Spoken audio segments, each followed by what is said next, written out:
Bonsoir à toutes et à tous, vous regardez Bienvenue en Ile-de-France sur le Figaro TV. Comme tous les jours, on ouvre cette émission avec une page de notre actualité. Notre dossier du jour est consacré aux ZFE. Vous savez, ce sont ces zones à faible émission qui sont censées délimiter des espaces urbains dont l'accès est réservé aux véhicules les moins polluants. Mercredi dernier, les députés ont voté pour leur suppression, notamment des députés de gauche, ce qu'a déploré la ministre de la Transition écologique ainsi que la maire de Paris. Alors pourquoi est-on revenu en arrière? Pourquoi a-t-on rétropédalé?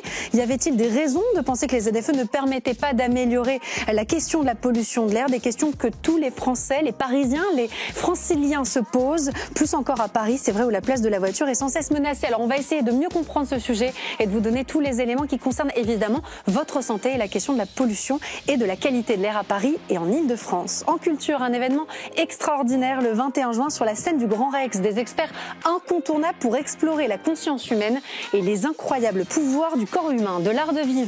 Enfin, et la preuve qu'on peut faire revivre l'âme de certains quartiers, c'est le cas notamment du quartier Pigalle qui s'est absolument enflammé vendredi dernier pour une grande tablée, un grand banquet transalpin.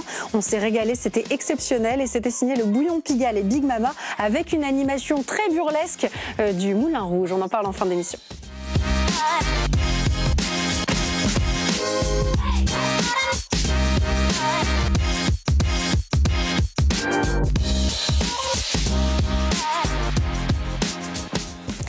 Les ZFE ont officiellement été supprimés. Le texte visant leur suppression, en effet, a été adopté à 98 voix contre 51 voix, avec les voix du RN, de la droite, de LFI et de quelques macronistes. Fini donc pour le moment les ZFE. En tout cas, sur le papier, on va en discuter avec nos invités. On va évoquer également les éventuelles conséquences écologiques et sanitaires. On va essayer tout simplement de vous aider à mieux comprendre ce sujet qui n'est pas évident et dont on parle souvent sous ce fameux acronyme des ZFE. On va en parler avec nos invités. Olivier Blond, délégué spécial au Conseil régional pour la santé environnementale. Merci beaucoup d'être avec nous. Charlotte Nenner, vous êtes conseillère régionale écologiste de la commission transport.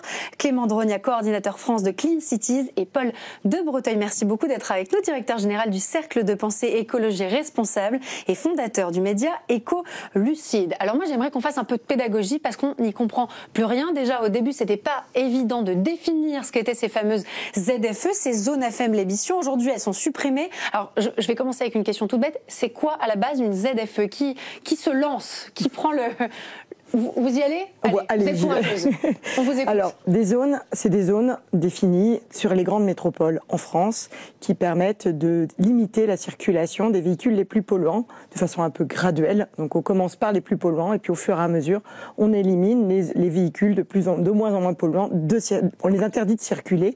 Alors, des fois à certaines heures, dans une zone définie qui en général correspond au centre d'une métropole. Donc, le nerf de la guerre, c'est la pollution de l'air, l'amélioration de cette fameuse qualité de l'air, Olivier Blond? Oui, enfin, l'enjeu, c'est de lutter contre la pollution de l'air, et je pense que tout le monde est d'accord. C'est un enjeu sanitaire majeur, surtout dans les zones denses. Donc ça, tout le monde est d'accord. La question, c'est comment y arriver? Quelle est la meilleure manière de le faire? Et bon, Madame Nenner, elle était optimiste, on va dire, quand elle présentait les ZFE. Elle dit permettre de, en fait, c'est interdire un certain nombre de véhicules de circuler dans les centres-villes. Et tout l'enjeu est là. C'est est-ce que c'est juste? Est-ce que c'est acceptable? Et globalement, si je peux me permettre, la logique de la ZFE, c'est d'accélérer le renouvellement du parc automobile. Qu'est-ce que ça veut dire? Remplacer des vieilles voitures par des nouvelles, qui sont en théorie, on peut discuter d'ailleurs, en théorie, moins polluantes. Alors justement, qu'est-ce que ça veut dire? Ça veut dire acheter des voitures. On demande des voitures électriques. On impose aux gens de dire il faut mettre votre ancienne voiture à la poubelle, il faut en acheter une nouvelle. Clément Drogna, on parle quand même de véhicules qui sont considérés aujourd'hui comme polluants. Ceux qui sont exclus de ces zones à faible émission, qui étaient exclus de ces zones à faible émission, c'est quand même parmi les véhicules qui polluent le plus. Oui, alors il y a deux éléments. Effectivement, c'est les véhicules qui polluent le plus en termes d'émissions de pollution atmosphérique et pas de pollution CO2. Déjà, c'est assez... Ça, déjà on est perdu. Expliquez-nous. Donc c'est en termes notamment de dioxyde d'azote, qui est le polluant traceur du trafic, qui est émis par les véhicules diesel notamment. Et donc là, on essaye de réduire effectivement le nombre de voitures diesel en circulation dans les zones à faible émission. Bon, par ailleurs, je pense que l'objectif, il n'est pas forcément de remplacer toutes les voitures thermiques diesel par des véhicules électriques. Il est les plus polluantes en tout cas? Oui, alors il est de réduire effectivement le nombre de voitures polluantes en circulation, mais pas forcément pour les remplacer exclusivement par des véhicules électriques. Quand il n'y a pas d'autre solution, effectivement, il faut privilégier la mobilité électrique.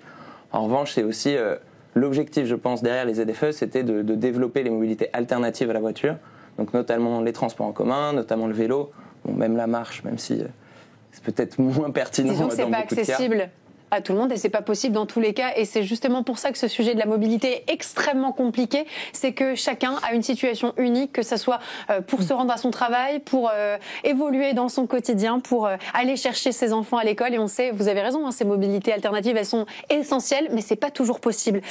Paul de Breteuil, comment et quand ont été mises en place ces ZFE?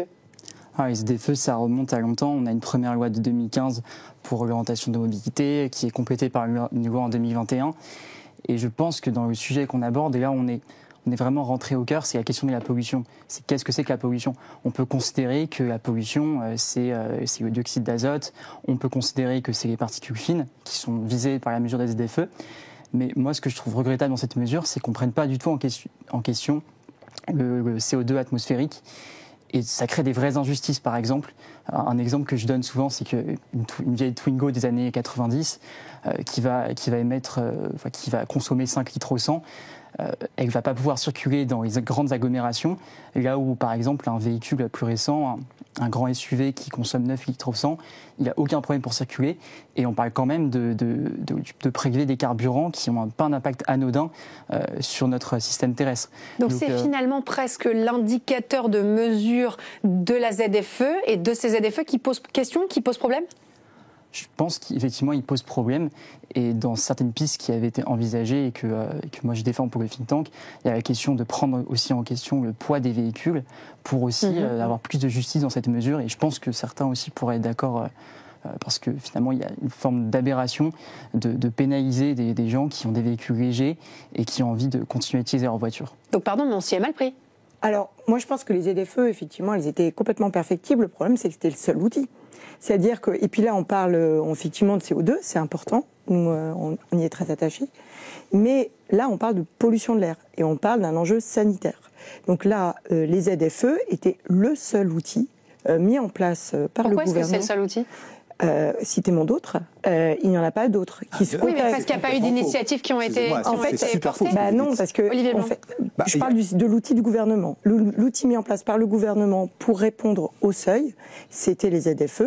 Et donc, qu'est-ce qui est mis à disposition des collectivités maintenant pour lutter contre la pollution de l'air? Eh ben, il n'y a plus d'outils qui permettent de lutter contre les véhicules les plus polluants. Olivier Blanc, vous n'êtes pas d'accord? Je suis désolé.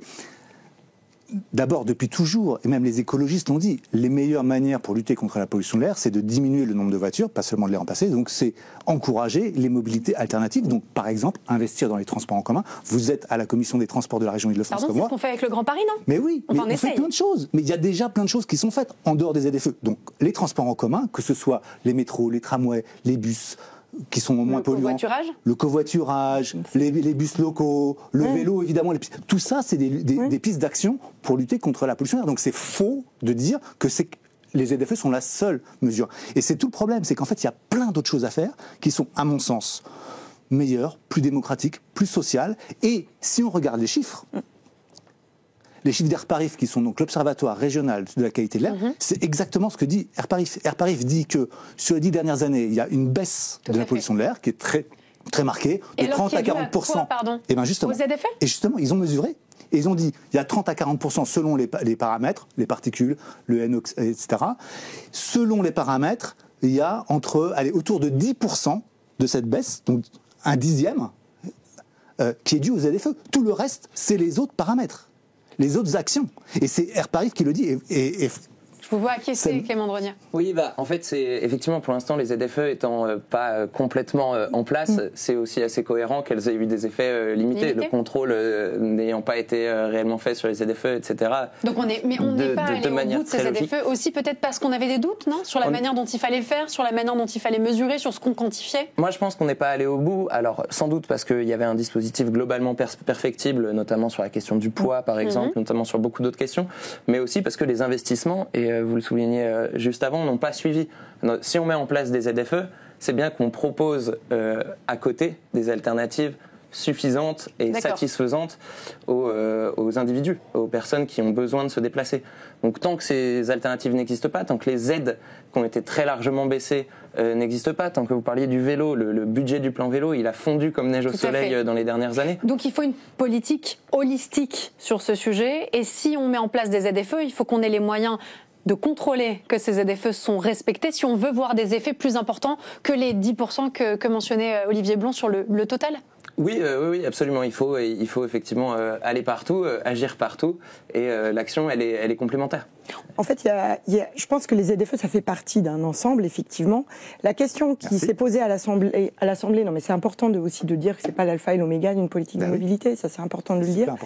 Je pense qu'il s'est passé à l'Assemblée et le sujet qui a été posé, c'est est-ce que il faut des ZFE attendre les alternatives pour mettre en place des ZFE, ou est-ce qu'il faut le faire en même temps? Et nous, on dit qu'il faut le faire en même temps, c'est-à-dire à la fois offrir des alternatives, développer des alternatives et les aider, mais aussi avoir des mesures de restriction de la circulation des véhicules polluants. Ça va ensemble, et on sait très bien que les mesures qui réduisent la circulation automobile, elles sont bénéfiques aussi pour la pollution. Quand il y a des mesures alternatives, vous avez raison. 10%, c'est pas rien, et on parle ici de morts prématurées, de conséquences sanitaires majeures. Alors justement, j'aimerais qu'on parle des conséquences sanitaires, parce qu'on a peu évoqué ce sujet depuis le début de l'émission, et pourtant c'est quand même au cœur, évidemment, de ces zones à faible émission. Paul de Breteuil, quels sont les seuils qui sont préconisés par l'OMS, par les organisations de santé? Où est-ce que ça pose le plus de problèmes? Qu'est-ce qui est le plus dangereux? Et qu'est-ce qu'on risque, tout simplement? Je pense ça fait beaucoup de questions. Ça fait beaucoup de questions. Je pense que en fait, cette loi sur les ZFE, elle vise à s'aligner sur les valeurs réglementaires européennes. On a des directives sur la qualité de l'air, sur lesquelles on doit s'aligner, et on n'y est pas, clairement, on dépasse encore les valeurs réglementaires. Et on a des valeurs de l'OMS, pour le coup, qui sont encore plus ambitieuses. Peut-être qu'à l'horizon 2030, 2040, on aimerait s'aligner sur ces valeurs pour protéger la santé des gens. Parce que je rappelle que souvent, un chiffre qui est cité, c'est celui de Santé publique France, qui dit qu'il y a 40 000 personnes chaque année qui meurent à cause d'une mauvaise qualité de l'air. Donc c'est important d'avancer, et je pense qu'on est tous d'accord là-dessus. Moi, là, je trouve que la mesure a finalement pas son sens, c'est qu'elle n'est pas adaptée à la situation au quotidien des gens. Je pense, en tout cas, moi, ce que je proposais... Ils vont parler de mesures antisociales, finalement. Elle est antisociale, mais je trouve que là où elle est assez aberrante, c'est qu'on se base surtout sur des moyennes annuelles, et on aurait dû plutôt prendre d'autres dispositifs, par exemple s'inspirer de la circulation restreinte en cas de seuil d'alerte. Quand il y a trop de polluants dans l'atmosphère, on va interdire cette circulation de véhicules. On aurait pu adapter ça en s'adaptant sur les valeurs réglementaires européennes, et dans le temps d'après d'aller sur les valeurs de l'OMS, et à ce moment-là ça aurait été sur des seuils journaliers. Vous n'êtes pas d'accord, Clément Drognard? Oui, là je suis pas. Alors déjà, parce qu'il faut bien comprendre, c'est que le pic, c'est pas ce qui est le plus dangereux en termes sanitaires, c'est vraiment la pollution de fond. D'accord, ok. C'est ça qui est vraiment qui crée des pathologies. Pardon, mais c'est contre-intuitif. C'est complètement contre-intuitif, et ça va contre ce qu'on nous dit et contre les mesures qui ont été prises dans un certain nombre de... Donc c'est la pollution du quotidien qui fait plus de mal à notre santé qu'un pic de pollution, par exemple, sur 1, 2, 3 jours. Exactement. Les pics de pollution, ils vont évidemment être dangereux pour les personnes qui sont, par exemple, atteintes de bronchite chronique. D'accord. Qui ont des fragilités respiratoires, par exemple. Exactement, mais c'est la pollution de fond qui va être dangereuse. C'est, par exemple, le fait d'habiter à proximité d'un axe routier ou d'avoir une école qui est exposée à des taux de dioxyde d'azote plus au-dessus, supérieurs à un certain seuil, parce qu'en réalité, il n'y a pas de seuil en dessous duquel la pollution de l'air est anodine. C'est toujours dangereux. Mais c'est ça qui va vraiment être responsable de maladies respiratoires, de maladies cardiovasculaires aussi, parce que c'est pas que le système respiratoire qui est atteint, de cancer, d'ailleurs de maladies neurodégénératives, pardon. Donc c'est tout un cocktail de pathologies que la pollution de fond va causer. Olivier Blon. Oui, juste pour aller un petit peu à contrepoint de ce qui vient d'être dit. Encore une fois, la qualité de l'air s'est énormément améliorée. Il y a 10 ans, on avait 1,5 million de personnes qui étaient en dépassement des valeurs légales. Aujourd'hui, il y a 0 personne en Ile-de-France qui est en dépassement des valeurs légales sur les particules, et on est à 800 personnes en dépassement des valeurs légales sur le dioxyde d'azote. Donc, ça, c'est autour du périphérique parisien, par exemple ? Sur la totalité de la région Île-de-France, sur les 12 millions, concernés. oui, c'est à proximité des grands axes routiers. Donc, juste pour dire, il y a effectivement une différence entre les valeurs réglementaires et les valeurs recommandées par l'OMS, parce qu'effectivement, même si on est un petit peu en dessous des valeurs réglementaires, bon, il y a quand même un problème de santé, mais il y a une énorme amélioration, et c'est pas vrai qu'on est encore largement en dépassement. Au contraire, parce que, encore une fois, on a énormément amélioré les choses par plein de manières, pas beaucoup les ZFE, mais encore une fois, toutes ces autres solutions qu'il faut mettre en œuvre, qui sont super importantes et qui sont, pour le coup, beaucoup moins antisociales. Et j'en donnerai un exemple supplémentaire. À la région Île-de-France, on a mis en place un changement du tarif des transports en commun pour que justement tous les gens qui ont besoin de traverser la région, ils puissent prendre le RER, le métro pour donc 2 €, même un petit peu moins si on a le pass Liberty Plus. C'est un vrai atout pour diminuer l'usage de la voiture et donc diminuer la pollution. Et c'est une mesure sociale. Ça donne accès à plus de mobilité à des gens qui ont peut-être besoin ou envie d'aller à Paris, s'amuser, faire des courses ou que sais-je. Alors sur cet aspect-là, juste pour...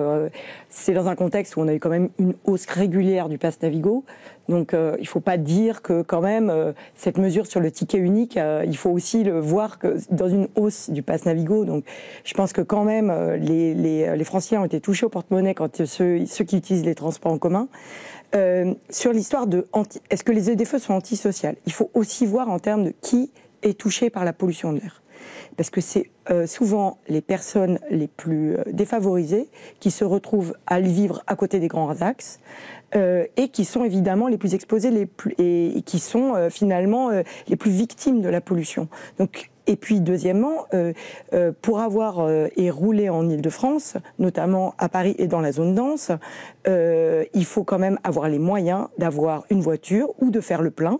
Et en fait, la plupart des Franciliens, heureusement, se déplacent en transport en commun. Il y a une véritable alternative. Donc ceux qui utilisent leur voiture n'ont pas le choix. En fait, ceux qui utilisent leur voiture, non. Non, il y a encore beaucoup de gens qui utilisent leur voiture et qui ont le choix. Et c'est bien ça qui est important dans la ZFE, c'est de voir qu'on peut travailler sur les véhicules dans la zone qui roulent et qui n'ont pas besoin de rouler. Et je pense que c'est important de le voir comme des mesures de restriction de la circulation alors qu'on a une alternative. Évidemment que pour les zones les plus rurales de l'Île-de-France, celles qui sont éloignées des transports en commun, là il faut des solutions alternatives et donc il faut changer de véhicule puisque là pour le coup on est complètement dépendant de la voiture. Donc il faut des aides. Et donc on fait quoi? Il faut des aides. Et là, l'accompagnement n'a pas été là. C'est pour ça que les ZFE, je pense, n'ont pas été accompagnés suffisamment. Et c'est pour ça que nous réclamons des ZFE sociales. Alors là, c'est évidemment un sujet qu'on traite de manière régionale, de manière francilienne, puisque ça nous concerne au premier chef. Et puis, Paris et l'Île-de-France, c'est quand même un excellent exemple en la matière. Mais c'est aussi un sujet national, vous l'avez dit en introduction, ça concerne les métropoles françaises. J'aimerais qu'on écoute le ministre des Transports qui s'est exprimé sur le sujet le 29 mai. Il a parlé d'une remise à plat nécessaire. On est aujourd'hui dans une impasse. Les députés ont clairement exprimé leur opposition à ce texte. Je pense qu'il y a des aménagements importants à faire. J'espère que le gouvernement saura le faire. En tout cas, je ne vais pas vous dire aujourd'hui que je pleure sur le vote qui a été fait par un certain nombre de députés. Je pense qu'on peut améliorer les choses sur l'accompagnement, sur l'idée aussi de pouvoir, en fonction des territoires, adapter certains dispositifs. En gros, les ZFE, c'est de dire, vous pouvez polluer dans les territoires ruraux, mais vous ne pouvez pas polluer dans les centres-villes. L'idée même d'une France à 2 vitesses. Bon, clairement, le ministre des Transports n'était pas convaincu par les ZFE. Comment est-ce qu'on explique qu'on est rétro-pédalé? C'est toujours un peu inquiétant pour les citoyens de se dire que, vous l'avez dit, en 2015, finalement, la naissance des ZFE, on le met en place doucement, pas toujours avec les moyens nécessaires, vous l'avez justement rappelé. Ce rétro-pédalage, comment est-ce qu'il doit être compris par l'opinion publique, par les franciliens qui nous écoutent? Je pense que c'est perçu comme ce qu'on appelle souvent l'écologie punitive. On se dit pourquoi moi je pourrais plus circuler alors que d'autres qui ont des véhicules de taille importante, qui sont urbains, qui vivent dans le centre-ville peuvent le faire.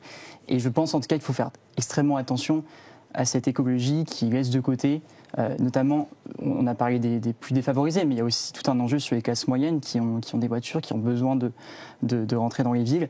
Et je pense qu'il y a un vrai enjeu aussi à poser des dérogations, se mettre d'accord au niveau national sur un certain nombre de dérogations du dispositif, si bien sûr on revient sur les ZFE et que potentiellement une solution. Oui, parce que le dossier n'est pas définitivement clos, c'est important. Ce rétropédalage, Olivier Blanc. Mais c'est normal, c'est logique, parce que c'est une mauvaise mesure. Et parfois... Oui, mais les Français comprenaient déjà pas très bien ce que c'était une ZFE, ni comment ça allait impacter leur vie et leur quotidien. Et aujourd'hui, on leur explique qu'en fait, on trouvait ça, que ça fonctionnait tellement pas bien qu'on arrête et puis qu'on va peut-être y revenir. Tout le monde a voulu y croire, mais quand on est passé à l'interdiction des critères 3, donc c'est d'une part majeure. C'est là que ça s'est compliqué. Bien sûr. Là, c'était plus la voiture d'il y a 20 ans et qui concernait quelques pourcents de la population. C'était 500 000 véhicules en Ile-de-France. C'était certaines communes où il y a plus de 40% du parc automobile qui est concerné. Et ça devenait impossible. Mais des mesures qui sont portées par des bonnes intentions, on va dire, et qui sont mauvaises, ça existe. Regardez, le Grenelle de l'environnement, la mesure phare, c'était la subvention de l'achat des véhicules diesel. C'était, à l'époque, c'était de bonne foi quelque chose pour lutter contre la pollution de l'air, enfin le changement climatique, pardon. On s'est rendu compte que c'était une mauvaise idée parce que ces diesels émettaient plus... Vous distinguez l'intention de l'application. Oui. Finalement, les ZFE, évidemment, sur le papier, que c'est une bonne idée. Et évidemment qu'on souhaite réduire la pollution de l'air et améliorer la qualité de l'air dans nos villes, à Paris et en Ile-de-France notamment. Mais derrière se pose la question de l'application et de la réalité du terrain. Je pense que ce rétro-pédalage, il est aussi dû au fait qu'on ait dit à peu près tout et n'importe quoi sur les ZFE. Sur la question sanitaire a été quasi absente des débats à l'Assemblée nationale. On en a très peu parlé. Là, on n'en a quasiment pas entendu parler.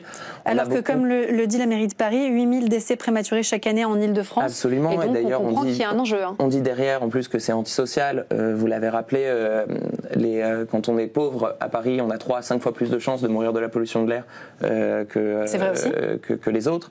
Donc, bon, est-ce que c'est vraiment une mesure antisociale ? Ça reste à prouver, ça reste à quantifier, puisque de toute façon... Mais disons qu'elle pénalise aussi... Bien sûr, après, le système actuel, il pénalise aussi beaucoup de gens qui sont captifs d'un modèle, beaucoup de gens qui sont dépendants de la voiture, beaucoup de gens qui ne peuvent pas se déplacer. Après, évidemment, qu'il y a des mailles à remplir, à éviter, mais... Il y a beaucoup d'autres éléments à voir, et on parlait typiquement des seuils légaux juste avant. Oui, on respecte les seuils légaux actuellement, on les respectera plus dans 3 ans parce qu'ils vont être révisés. Pourquoi ils vont être révisés ? Parce qu'en fait, on se rend compte, il y a de plus en plus d'études qui renseignent l'impact de la pollution de l'air, et on se rend compte que c'est bien pire que ce qu'on imaginait. Donc on va déjà diviser par 2 nos seuils qui resteront 2 fois supérieurs à la recommandation de l'OMS. Évidemment, c'est pas des seuils qui auraient existé il y a 20-30 ans, quand on ne connaissait pas les impacts. C'est intéressant ce que vous dites, le combat finalement pour améliorer la qualité de l'air, il est loin d'être terminé. On va aller vers des révélations sanitaires qui vont être de plus en plus inquiétantes, et donc derrière, il va falloir qu'on trouve des solutions. Et si ce n'est pas les ZFE, il va falloir qu'on en trouve quand même. De toute façon, il va falloir trouver des solutions, mais que ce soit sur la qualité de l'air ou que ce soit sur la précarité mobilité, parce qu'en réalité, il n'y a pas non plus de solutions alternatives qui sont proposées actuellement pour sortir, qui semblent cohérentes, pertinentes et efficaces, pour sortir les Français, les 13 millions de Français, 14 millions de Français qui sont en situation de précarité mobilité, à cause du système actuel, parce que la voiture thermique, c'est un coût monumental, c'est 1 500 € par an en moyenne de dépenses dans le carburant. Donc tous ces Français qui n'ont même pas de solution pour se déplacer, va de toute façon falloir poser problème. Vous avez raison. Moi, ce rétropédalage, je le vois aussi dans un ensemble où ça a été un peu une semaine noire contre l'écologie, puisqu'il y a eu quand même plusieurs mesures vraiment d'attaque contre l'écologie, et justement avec une espèce de petite musique comme ça sur l'écologie punitive. Je suis désolée, mais ce qui est punitif, c'est quand même l'absence d'écologie. Et là, on est typiquement sur un certain nombre d'attaques, que ce soit sur l'artificialisation des sols, sur les pesticides, sur la pollution de l'air, sur tous ces ensembles-là. Est-ce que c'est vraiment des attaques, ou est-ce que c'est plutôt une manière de réviser On est en train de détricoter des dispositifs qui étaient censés nous protéger l'environnement, protéger notre santé. On les détricote au nom de l'économie. Et je pense que c'est ça, pour l'instant, on est en train de punir la santé et punir l'environnement. Et on se rend pas compte des effets qu'il va y avoir. Par exemple, là, la fin des ZFE, ça veut dire concrètement qu'on a quand même plein de véhicules très polluants qui pourront rouler dans la zone dense de l'Île-de-France. C'est ça, très concrètement, ce que ça veut dire. Est-ce que ça va augmenter la pollution de l'air? On peut le craindre. J'aimerais qu'on écoute les mots de David Béliard, qui lui aussi était très en colère. Il a parlé d'un vote criminel sur France Info. C'était le 30 mai. Je vous propose qu'on l'écoute. C'est plus qu'un recul. Moi, je suis très en colère par rapport à ce vote et plus globalement par rapport à l'inaction du gouvernement sur le sujet. Là, c'est pas la faute du gouvernement. Si, bien sûr que si, c'est la faute du gouvernement. C'est les députés qui ont voté. C'est la faute du gouvernement. Ça fait 10 ans. Ça fait 10 ans que ces zones à faible émission, elles sont sur la table. Ça fait 10 ans que nous demandons, nous, élus locaux, que nous ayons une action spécifique et très forte sur les personnes qui sont précaires, modestes, qui n'ont pas d'autres moyens que d'utiliser leur voiture pour les aider à aller acheter, par exemple, des voitures qui sont des voitures plus propres ou à avoir, encore mieux, une alternative à la voiture individuelle. Mais par contre, ce qui a été voté, c'est une décision, et je vais vous le dire, c'est un vote qui est un vote criminel. Parce que la zone à faible émission, c'est un outil pour préserver la santé de nos concitoyens et concitoyennes. Et en particulier, parce que c'est ça, l'ironie, j'ai envie de vous dire, de l'histoire, c'est que ça concerne d'abord les plus pauvres. Une réaction, Olivier Blanc.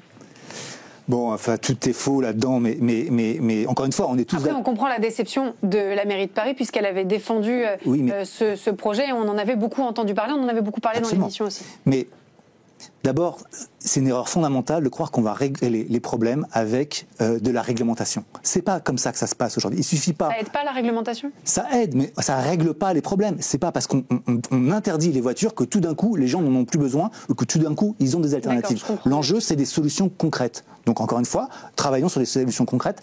Cette réglementation, c'est absurde. Des voitures plus propres, mais juste, par exemple, une chose qui est quand même un petit peu étonnante de la part de David Béliard, c'est que la mairie de Paris, elle a annoncé qu'elle allait interdire les véhicules diesel en 2024. Ils l'ont pas fait. Pourquoi ? Pas parce qu'il y a eu un vote de l'Assemblée nationale, c'est la mairie est autonome, mais parce que c'est pas possible. C'est pas faisable. C'est pas possible. Pourquoi est-ce que c'est pas possible ? Parce qu'il y a le monde réel, parce qu'il faut accompagner les gens, qu'il faut trouver les moyens de remplacer les voitures. C'est de ça dont il faudrait qu'on discute. Là, on n'est que dans des effets d'annonce, dans de la bureaucratie, et on n'est pas en train de changer la vie des gens. C'est pas vrai. Ça, je pense qu'on peut se mettre d'accord qu'il faut accompagner les gens. En fait, actuellement, c'est pas fait. Enfin, et tout n'est pas faux. Quand on parle des voitures plus propres, par exemple. Juste tout à fait, tout n'est pas faux dans ce qui a été dit, puisque l'enveloppe sur le leasing, l'enveloppe sur la prime à la conversion, tout ça a été quand même extrêmement diminué, et du coup, les gens n'ont pas de solution. Effectivement, les gens n'ont pas de solution, mais c'est aussi à l'État d'être proactif et d'être volontaire sur cette question. Vous parlez d'annonces démagogiques, de cette politique politicienne, c'est à cause des municipales qu'on n'arrive pas à avancer ? C'est un sujet national. Non, c'est global. Après, chacun est dans sa position. Je comprends que les écologistes, ils ont envie de défendre cette idée-là, mais encore une fois, je trouve que le débat politique, il devrait être sur le comment et pas sur le pourquoi. Parce qu'on est tous d'accord sur le pourquoi, encore une fois, il faut lutter contre la pollution de l'air. L'enjeu, c'est le comment. Et je pense qu'il y a des gens qui ont des mauvaises manières ou des mauvaises solutions, des choses qui ne marchent pas. Et ça devrait être ça qui devrait nous dire, est-ce que ça marche ? Est-ce que ça marche pas ? Comment est-ce qu'on peut améliorer ? Là, on est sur des positions d'affichage faciles, je trouve. Et moi, j'invite les gens à ce qu'on se retrousse les manches. Nous, à la région Île-de-France, vous le savez, on fait des choses. C'est peut-être pas assez, mais on fait beaucoup de choses. Et je pense que chaque collectivité devrait regarder à sa porte. Ça tombe bien, en ce moment, c'est la conférence de financement des transports. On peut trouver des sous pour les transports collectifs. On peut trouver des sous pour les mobilités alternatives à la voiture. Vous avez raison de rappeler ce calendrier, vous êtes optimiste ? On verra. En tout cas, on est dans un contexte budgétaire contraint, c'est vrai, mais si on utilise de l'argent qui vient des transports polluants pour le réinvestir dans des mobilités non polluantes, ou en tout cas moins polluantes, plus collectives, etc., peut-être qu'on arrivera à de belles choses. Ouais, j'aimerais qu'on écoute quelques réactions de Parisiens, de Franciliens sur le sujet. Alors je disais que c'était quand même agréable de pouvoir voir la Tour Eiffel, de pouvoir voir le ciel de Paris, et qu'il n'y ait plus cette nappe de pollution là qu'on avait il y a quelques années. Après, pour ce qui concerne les vignettes critères, les ZFE, écoutez, ouais, on fait un peu du rétropédalage. Je trouve que c'est une bonne chose parce que ça ne sert à rien. Avoir des critères 1, 2, 3, 4, c'était plutôt taper dans le portefeuille des Français qui ne peuvent pas se payer de voiture. Donc non, je trouve que c'est une bonne chose. Je pense quand même que malgré les inconvénients que ça présente, il faut les maintenir. Bon, la seule chose, c'est que c'est, je crois, assez mal organisé. Il faudrait, mais c'est pas facile à faire à Paris, qu'il y ait des moyens de transport pour rentrer dans Paris qui soient assez accessibles, ce qui n'est pas vraiment le cas pour l'instant. Voilà. Pour les Parisiens, ça va, mais je pense que pour les gens qui sont à l'extérieur à Paris, c'est pas si évident. On le voit, c'est un sujet qui est pas compliqué, qui est très compliqué justement pour le commun des mortels et qui est difficilement préhensible selon les réalités de chacun. Et c'est peut-être ce qu'on retiendra aussi de cette discussion en plateau, c'est que chacun a des réalités propres. Et même si évidemment ce sujet de la qualité de l'air est majeur, et bien des fois on fait comme on peut avec les réalités du quotidien. Et on reparlera de ces ZFE qui continueront à être sur la table, hein, si j'ai bien compris. On ferme pas définitivement le dossier. Ah bah, j'espère qu'on pourra revenir sur cette suppression. En tout cas, pas de suppression sans plan B. Pas de suppression sans plan B. Là-dessus, vous êtes d'accord, Olivier Blanc ? Oui, et financer les transports en commun, surtout en Ile-de-France, bien sûr, c'est un enjeu majeur et super important et très utile. Allez, on se quitte là-dessus. Merci beaucoup de m'avoir accompagné en plateau sur ce sujet des zones à faible émission et on passe tout de suite à l'entretien culture.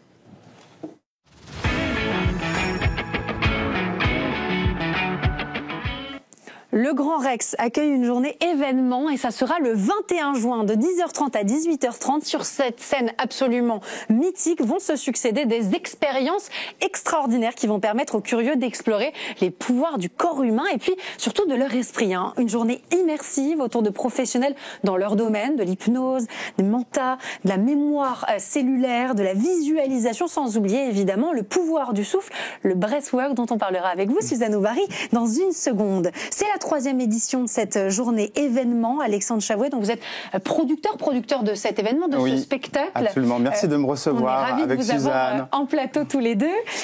Un mot peut-être du succès qu'a déjà rencontré cet événement les 2 précédentes éditions, de cette volonté donc d'arriver sur une 3e édition. Vous pensez que le public, il en a besoin, il a besoin d'explorer ? Je pense que le public ressent à l'intérieur de lui, enfin tout à chacun, qu'on dispose de capacités un peu insoupçonnées et que des disciplines comme l'hypnose ou la méditation que vous avez citée par exemple, a ouvert aussi les consciences sur une autre dimension de soi. Voilà, et que ce sont des dimensions, quand on commence à les explorer, qui permettent de gérer les défis et les enjeux du quotidien avec beaucoup plus de facilité. Suzanne Aubary, c'est quelque chose que vous vivez au quotidien avec ceux que vous accompagnez. Est-ce que vous sentez que les hommes et les femmes que vous accompagnez en ont vraiment de plus en plus besoin, que c'est presque viscéral ? Il y a beaucoup de monde qui vient me voir en me disant « je ne sais pas respirer, j'ai du mal à respirer, j'oublie de respirer ». Et nous, souvent, c'est un signe qu'il y a quelque chose de plus profond à voir. Voilà. Alors, oui, évidemment, il y a de plus en plus de femmes et hommes. Et les hommes sont un peu en retard pour admettre, peut-être, mais ils ont besoin aussi. Les hommes comme les femmes ont ces besoins-là, ont ces envies aussi, vous le disiez tout à l'heure. Vous vous définissez vous-même comme un explorateur de la conscience. Vous avez d'ailleurs vous-même connu une période compliquée, un burn-out qui vous a poussé à tout remettre en question et à aller justement au creux de cette conscience, à aller questionner qui vous êtes et comment fonctionne votre esprit. Je me reconnais dans le témoignage de beaucoup de gens autour de moi, à savoir que c'est souvent quand on vit des choses difficiles qu'on va vraiment à l'intérieur de soi et qu'on se rend compte de ce qui compte véritablement et de l'essentiel. Et moi, j'ai eu cette période où j'ai été très chahuté par les événements, comme beaucoup de gens. Et les 2 piliers sur lesquels j'ai vraiment pu compter à cette époque de ma vie et qui vont changer ma vie, c'est la méditation et le yoga. Donc j'ai vraiment vécu dans un moment très chahuté comment ces pratiques-là pouvaient me permettre de traverser ces épreuves et d'en ressortir grandi. Traverser ces épreuves et puis après ça devient une hygiène de vie. Finalement, ça devient quelque chose évidemment qu'on travaille. C'est ce que vous faites au quotidien avec le breathwork. On va en reparler évidemment, Suzanne Aubary. Mais derrière, c'est aussi un modèle de vie presque, non ? Bien, comme on dit, hygiène, modèle de vie, c'est quelque chose qu'on fait naturellement de toute façon. Et sans réfléchir. Et alors, si on peut juste flip the switch et changer de perspective sur cet outil qui est là toujours et l'utiliser pour notre plus grand bien, au lieu de le cacher et de l'oublier. en fait. Et ça, c'est vrai, hein, c'est un vrai hygiène de vie, c'est sûr. Alors là, on parle du breathwork, vous avez parlé du yoga, vous avez parlé de la méditation. Sur scène, il va y avoir des experts reconnus comme Suzanne Aubary, des spécialistes de l'hypnose, je l'ai dit tout à l'heure, de la visualisation, de la vue sans les yeux. Ouais. Ça, je trouve ça génial, des mantras. Et puis, on parlera de la mémoire cellulaire, parce que ça m'intéresse au premier chef, mais je trouve que c'est hyper intéressant. Comment vous les avez dénichés? Écoutez, mon premier événement s'appelait Les mystérieux pouvoirs de l'esprit humain. C'était en 2019. Et très vite, en fait, le public a répondu présent. Comme quoi, pour rebondir sur ce que vous disiez un petit peu plus tôt, c'est que les capacités de l'esprit, c'est quelque chose qui intéresse, qui fascine et qui résonne. Et après, je dois dire que les intervenants se passent le mot. Donc, moi, j'approche les intervenants parce que d'abord, je les rencontre personnellement, je connais leur travail. Vous connaissez leur méthode, leur technique ? En tout cas, si je ne les connais pas, je m'initie. Sur la mémoire cellulaire, j'ai fait des expériences en mémoire cellulaire personnellement qui m'ont amené à inviter Françoise Nallet. J'invite les personnes qui pour moi sont authentiques. Ça, c'est quelque chose d'extrêmement important. C'est pas parce qu'elles ont un gros nom qu'elles viennent sur la scène du Grand Rex. Il y a des personnes très connues qui m'ont sollicité et qui ne sont pas aujourd'hui au Grand Rex. Donc, ce qui compte pour moi, c'est l'authenticité. C'est l'authenticité de mettre un coup de projecteur sur des personnes qui incarnent véritablement leur discipline. Et c'est le cas de Suzanne Aubary. C'est le cas de Suzanne parce que le breathwork a changé sa vie.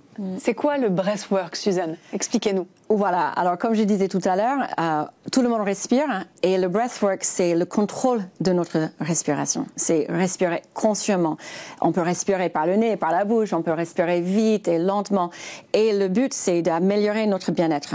Et ça peut être physiquement, mentalement, émotionnellement. Et pour moi, si ça a changé ma vie, et pourquoi je peux être aussi authentique aujourd'hui, c'est parce que c'est pour moi un vrai changement spirituel. Un vrai changement. C'est quoi les bienfaits concrets sur notre santé, sur notre morale, sur notre mental? Oui. De savoir vraiment bien respirer, de faire ces exercices. Déjà, ça nous ralentit. Quand on prend un pause et on se reconnecte à notre souffle, ça nous permet de calmer notre système nerveux, de réguler notre système. Oui. Et ensuite, physiquement, ça va aider le sommeil, gérer le stress. Sur un côté mental, ça aide à retrouver la concentration et stimuler l'intuition. Émotionnellement, c'est faire face à nos émotions parce que c'est nos émotions qui, en fait, nous tirent à droite et à gauche et en bas et en haut. Et donc, c'est de la sérénité, ce qu'on recherche? La sérénité, mais ce que je propose aussi dans mes séances, c'est aussi de dynamiser notre corps, d'énergiser. Alors, le breathwork, ça peut être une respiration régulatrice. D'accord. Et aussi énergisante.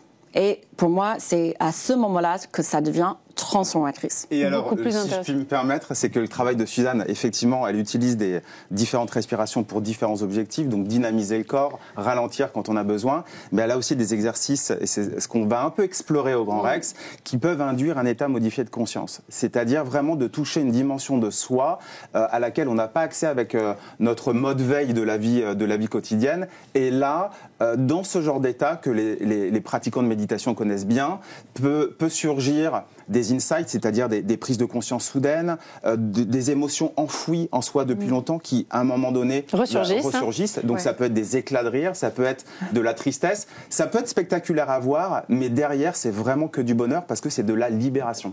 On se fait du bien. Alors moi, justement, ce qui m'intrigue, Suzanne, c'est parce que vous travaillez en individuel, vous travaillez en groupe, des groupes de taille différentes, mais la salle du Grand Rex et cette scène, ça va être quelque chose de complètement différent. C'est une nouvelle aventure, mais est-ce qu'on peut travailler le breathwork de cette manière aussi? Bien sûr.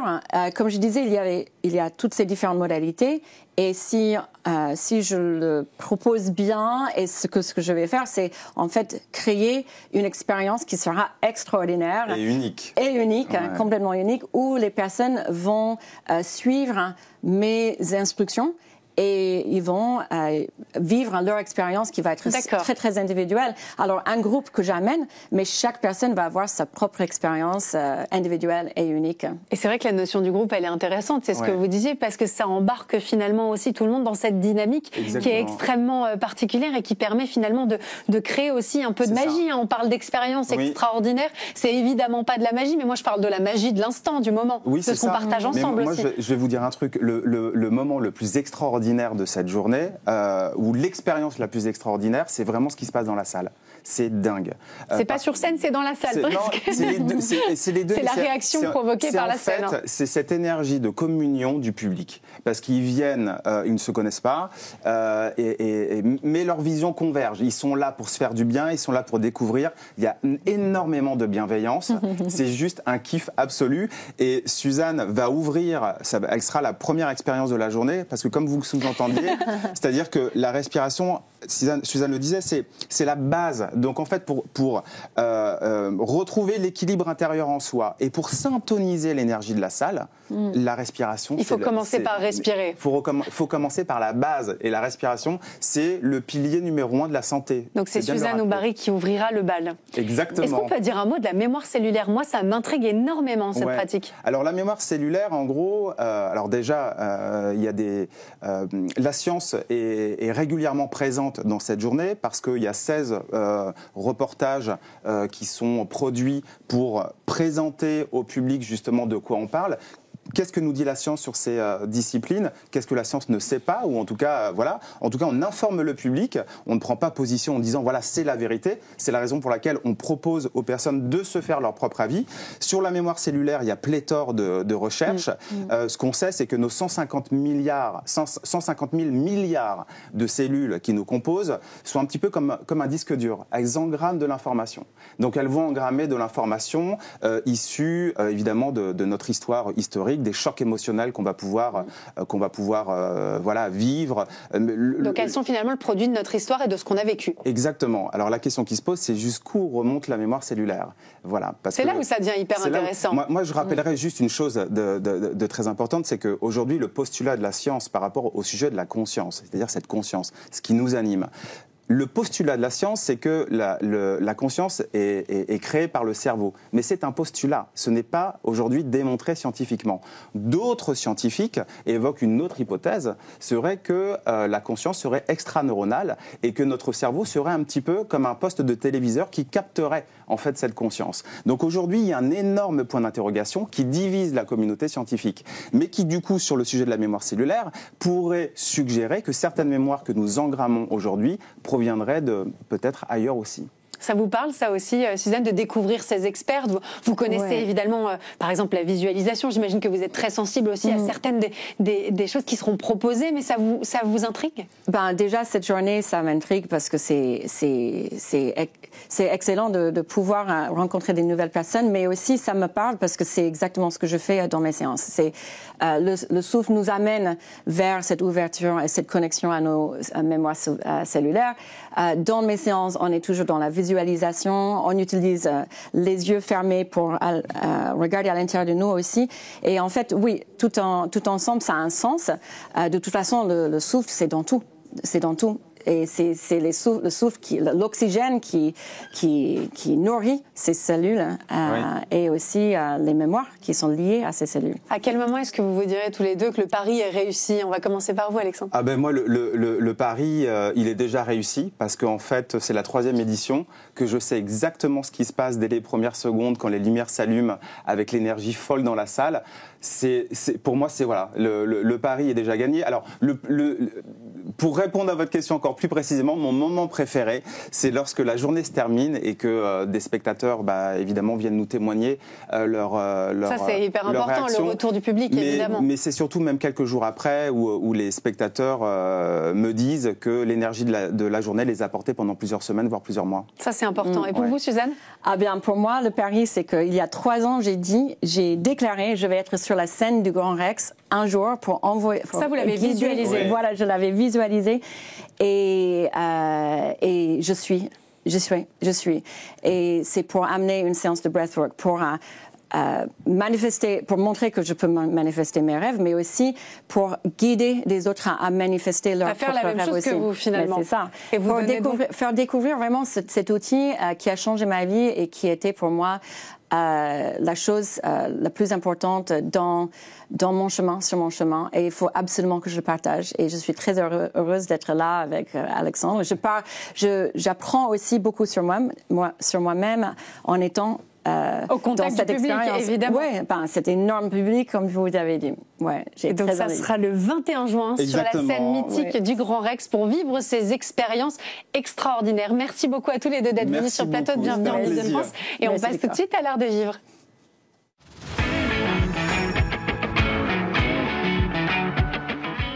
Vendredi soir, la rue du Perret, le quartier de Pigalle, accueillait un événement absolument extraordinaire, lui aussi, une grande tablée, un gargantuesque banquet transalpin. Imaginez une rue, une table infinie de 120 mètres, des voisins, 400 convives au total, une jolie décoration de table et des plats généreux servis à table, tout ça animé par la machine du Moulin Rouge. Ça donne ça en vidéo, regardez comme ça fait envie.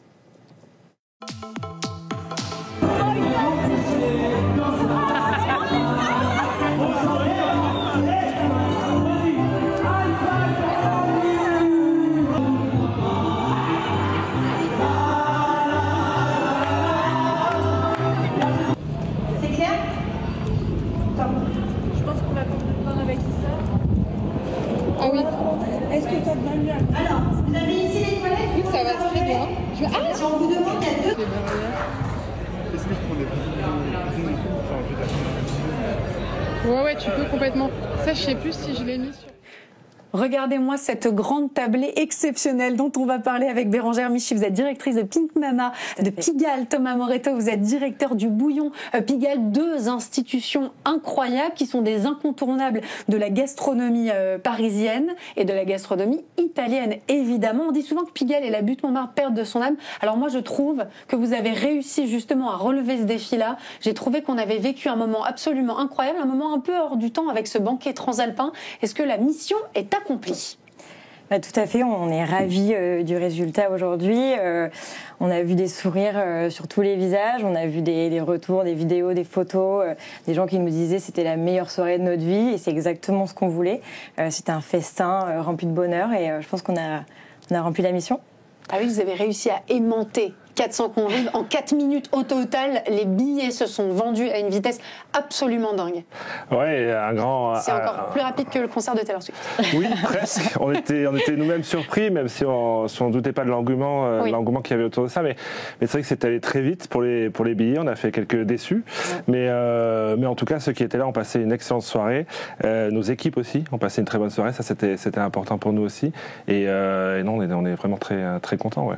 C'est vrai que vous savez faire la fête. Alors, ce qui est génial, c'est qu'on a réuni un peu le meilleur des deux mondes. On a cette gastronomie française, accessible, du Bouillon, et en même temps hyper généreuse, hyper conviviale, où on se sent bien, on est dans le confort, on est dans des plats qu'on aime retrouver, avec cette gastronomie italienne.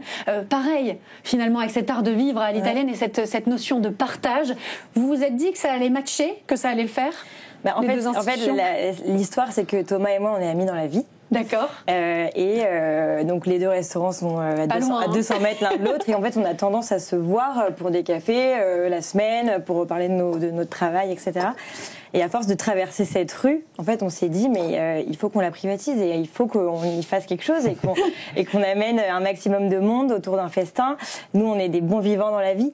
Et on voulait le transmettre et je pense que c'est un pari réussi. Donc voilà. C'est vraiment ça, un bon vivant, quoi. Oui, bon vivant. Et puis c'est vrai que donc on est amis et nos deux établissements partagent les mêmes valeurs.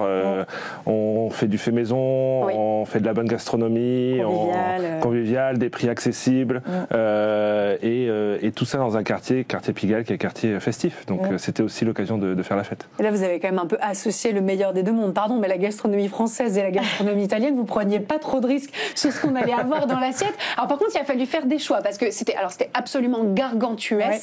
C'est peu de le dire. Et donc il y en avait très largement pour tout le monde et on pouvait se resservir et c'était hyper généreux. Mais là, il fallait évidemment qu'il y ait ce que fait le Bouillon de mieux, et ce que fait très très bien aussi Big Mama. En fait, ça a été simple. On a choisi les best-of de chacun des restaurants. Les iconiques. Donc les œufs maillots, saucisses purées, chez moi la burrata, les pâtes à la truffe, le tiramisu. Voilà, les gens viennent chez nous pour manger ça. Donc on s'est dit on va pas se creuser trop la tête, on va leur servir ce qu'ils aiment et ça a fonctionné. Ouais, les clients attendent ces plats iconiques, voilà, avec la profiterole qui est arrivée à la fin. Servir 400 profiteroles, ça a été un défi. Je ne savais pas qu'on allait en avoir une chacun, après tout ce qu'on avait englouti. Ouais, mais voilà, ça fait aussi partie des valeurs qu'on partage dans nos restaurants, la générosité, quoi. On repart pas en ayant faim, et c'était aussi le but de ce Je ne suis pas partie en ayant faim, je suis partie en roulant. Est-ce que vous vous êtes posé la question tous les deux de créer un plat ensemble à cette occasion? C'est une très bonne idée pour la suite. Mais avec les expertises de chacun des établissements, des institutions, et puis ces valeurs communes, vous l'avez rappelé, c'est vrai. Moi, ce que j'ai noté, c'est, et bon, alors ces énormes burrata, ces gougères au comté, j'adore ça, les olives, les parmesans à profusion, saucisses purées, pâtes à la truffe. Moi, j'adore les cacio et pépé, donc risotto, cacio et pépé. Tout ça, ça fonctionne hyper bien, mais c'est cet art de recevoir. Ouais. Et ça, je trouve qu'on n'arrête pas de parler d'art de vivre dans cette émission. Moi, j'y suis très sensible. La petite déco de table, simple mais efficace, avec cette envie de bien faire. Ces petits menus qu'on peut ramener chez soi. C'est pas des goodies, mais c'est ce côté, je veux marquer le coup. Je veux que les gens se sentent privilégiés d'être à cet événement. Ça, vous l'avez beaucoup travaillé aussi ? Oui, avec une grosse direction artistique sur cet événement, des graphistes qui ont travaillé dessus, toute une équipe derrière.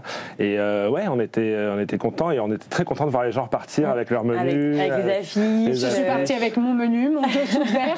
Non mais c'est vrai, c'est génial. En fait, on a créé cet événement un peu comme si nous on allait y participer et comment on aurait aimé être accueillis. Et c'est comme ça qu'on accueille nos clients tous les jours. Et c'est peut-être ça la clé du succès. Exactement. Alors, il faisait un soleil de plomb. Ouais. Alors, ça, on avait commandé, en effet. Ouais. Voilà, alors, c'était ma question. Comment vous faites pour commander le soleil?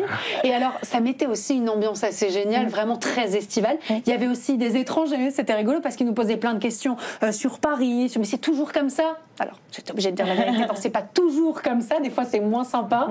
Mais là, c'est vrai que c'était particulièrement génial. Avec cette animation, signée La Machine du Moulin Rouge, ça aussi, c'était évident. Et géographiquement, et au niveau des...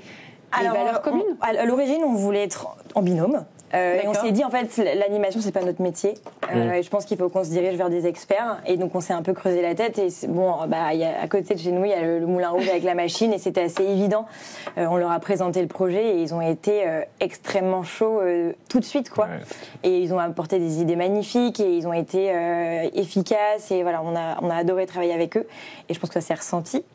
Ouais, c'était génial parce que ça vient ponctuer évidemment ce qu'est-ce grand banquet, même si je trouvais qu'il y avait beaucoup de rythme. Je me suis demandé comment est-ce que vous faisiez pour envoyer aussi vite les plats et des deux côtés. Donc il y avait du rythme déjà à table, mais c'est vrai que cette tombola, ces animations et puis cette petite touche d'humour, ça fait du bien, ça change du quotidien, on est dans autre chose. Les transformistes qui étaient là pour apporter aussi cette touche décalée, ça c'est génial, rythmer la soirée. C'est aussi l'âme de Pigalle.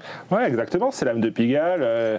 Les transformistes, on y tenait, ils étaient super, bravo la barbichette. Et puis aussi le DJ Tequila Tech, qui est un DJ qui est du quartier, qui est un voisin qui vient manger dans nos restaurants, bon vivant qu'on adore et qui était aussi hyper content d'être là. Le choix de la playlist, la playlist exceptionnel, exceptionnel. Ouais, ça c'est de la playlist de rêve. Donc on a fait tourner les serviettes évidemment, la chenille, tout y est passé évidemment. Alors moi je n'ai croisé, et je ne le dis pas pour faire plaisir, que des gens absolument conquis, qui me demandaient déjà, mais vous pensez qu'ils vont le refaire l'an prochain? Alors je vous pose la question, est-ce que vous allez le refaire? S'il vous plaît, allez, dites-moi. Il faut qu'on en discute. La décision n'est pas prise aujourd'hui. Ça fait quand même 8 mois qu'on travaille sur le projet. Ça a pris du temps, avec tous les documents administratifs qu'on a dû avoir, etc., qui ont été assez faciles à avoir. Merci à la mairie du 9e d'ailleurs. Merci à la mairie du 9e qui nous a permis. Mais dans nos cœurs, évidemment, en fait, de voir autant de sourires, on aimerait le faire tous les jours. Mais voilà, ça demande un peu d'investissement physique et mental, mais voilà, on verra. Est-ce que vous pensez que c'est ça aussi dont les Parisiens ont envie? Parce que vous les voyez tous les jours, les Parisiens, les Franciliens, et puis il y a des touristes aussi évidemment qui viennent dans vos établissements. Est-ce que vous pensez que finalement c'est ça la clé de ce qui marche? C'est cette convivialité, c'est le fait d'être ensemble, c'est de partager des expériences un peu inédites qui sont pas forcément non plus haut de gamme, parce qu'on était sur un tarif tout à fait abordable, on était à 39 € pour un banquet comme celui-là. Vous pensez que c'est ça dont les gens ont envie? Oui, je pense qu'aujourd'hui les gens ils recherchent ça, ils recherchent de la convivialité, ils recherchent du bien manger. Oui. Et ils recherchent effectivement des tarifs abordables, et nous c'est tout ce qu'on sait faire au quotidien dans nos deux établissements, et donc quand on décline à l'extérieur hors les murs comme ça, oui, il faut le faire avec nos valeurs et ce qu'on fait tous les jours. Et se sentir welcome, quoi. Enfin, nos employés le font avec cœur. C'est incroyable vos employés. C'est ça, ils aiment ce qu'ils font, et je pense que ça se ressent énormément dans le service. Ils s'amusaient presque autant que les convives. Ah mais oui, mais c'est ça, on voulait ça. En fait, on leur a dit pendant le briefing, on leur a dit éclatez-vous, quoi. Ça va se ressentir et c'est ça qu'on veut vraiment. Cette émission plus qu'accomplie, cette grande tablée absolument géniale, signée Pink Mama, le bouillon Pigalle, et puis la machine du Moulin Rouge. On prie, on croise les doigts, on fait tout ce qu'on peut. On touche du bois, tiens. Elle est en bois. Pour qu'il y ait une prochaine édition. Un grand merci d'être venu nous en parler. Et merci de faire renaître l'âme de Pigalle, de faire vivre ce quartier, puis de nous régaler. Moi, j'ai déjà hâte de remanger, ou italien ou français, ou les deux. Merci à tous les deux, c'était un honneur de vous avoir en plateau. Et moi, je vous dis à demain sur le Figaro TV, à 19h pour Bienvenue en Ile-de-France. Excellente soirée.